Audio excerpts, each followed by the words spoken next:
अभिजित दिपके हा सध्या जंतर मंतर मैदानाच्या बाहेर आलेला आहे। आपण पाहतो की संसद भवनाकडे खरं तर हे जाणार होते, पण आता पोलिसांनी त्यांना अडवलेलं आहे आणि एका ट्रकवर अभिजित दिपके, त्याचे सहकारी आणि त्याचबरोबर अभिनेते प्रकाश राज आहेत, ते सुद्धा आपल्याला पाहायला मिळतात। हातात संविधानाचं पुस्तक घेऊन प्रकाश राज हे सुद्धा या मोर्चामध्ये सहभागी झालेले आहेत आणि अभिजित दिपके या ठिकाणी या संपूर्ण विद्यार्थ्यांना मार्गदर्शन करत आहे। आपण पाहिलं की काही वेळापूर्वी या ठिकाणी पोलिसांनी जो लाठीचार्ज केलेला आहे त्याचा सुद्धा निषेध हा अभिजित दिपके करताना पाहायला मिळते। पोलिसांनी तरुणींवर जे लाठीचार्ज केलेला आहे त्याचा निषेध आपण पाहिलं की अभिजित दिपके करताना पाहायला मिळते आणि आता इथून त्यांना मात्र पुढे सोडलं जात नाहीये। या ट्रकवर आपण पाहिलं की अभिनेते प्रकाश राज आहेत, अभिजित दिपके आहेत, सोनम वांगचुक यांच्या पत्नी या सुद्धा आहेत त्या ठिकाणी आणि काही जंतर मंतरच्या काही अंतरा पुढे हे सगळे आलेले पाहायला मिळतात, मात्र अजून त्यांना पुढे सोडलं जात नाहीये। मोठा पोलिसांचा बंदोबस्त या ठिकाणी पाहायला मिळते, जिथं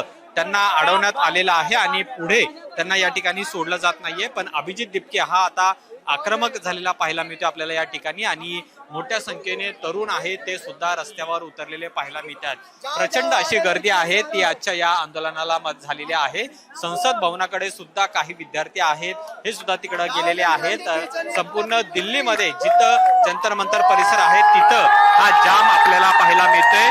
तुफान अशी विद्यार्थ्यांची गर्दी ही सुद्धा झालेली आहे आणि आता आपण पाहतो की ही दृश्य आहेत एका ट्रकवर अभिजित दिपके हा सुद्धा आपल्याला पाहायला मिळते आणि आज दिवसभरामध्ये नेमकं काय घडतं हे पाहणं महत्वाचं आहे। सरकार यांना काय आश्वासन देतं हे सुद्धा पाहणं महत्वाचं असेल, पण मोठी गर्दी आहे ती सध्या या ठिकाणी झालेली आहे। सोनम वांगचुक आणि अभिजित दिपके याला पाठिंबा देण्यासाठी हे सगळे विद्यार्थी, सामाजिक संघटनांचे कार्यकर्ते, वेगवेगळे विरोधी पक्षातले नेते आहेत ते सुद्धा या ठिकाणी येऊन गेलेले आहेत आणि धर्मेंद्र प्रधान यांचा राजीनामा घेण्यावर हे आंदोलक विद्यार्थी ठाम असलेले पाहायला मिळतात आणि त्याचमुळे आजचा हा प्रचंड असा मोठा मोर्चा आहे तो सध्या निघालेला पाहायला मिळतोय। संसद भवनाच्या काही अंतरावरच हा मोर्चा करता जाणार होता, पण तिथं त्यांना अडवण्यात आलेला आहे आणि त्यामुळे जंतर मंतरच्या बाहेर तर आता अभिजित दिपके हा आलेला पाहायला मिळते। तब्बल 1 महिन्यानंतर उपोषणाच्या माध्यमातून त्याचं हे आंदोलन सुरू होतं, मात्र आता तो मात्र या मैदानाच्या बाहेर आलेला पाहायला मिळते आणि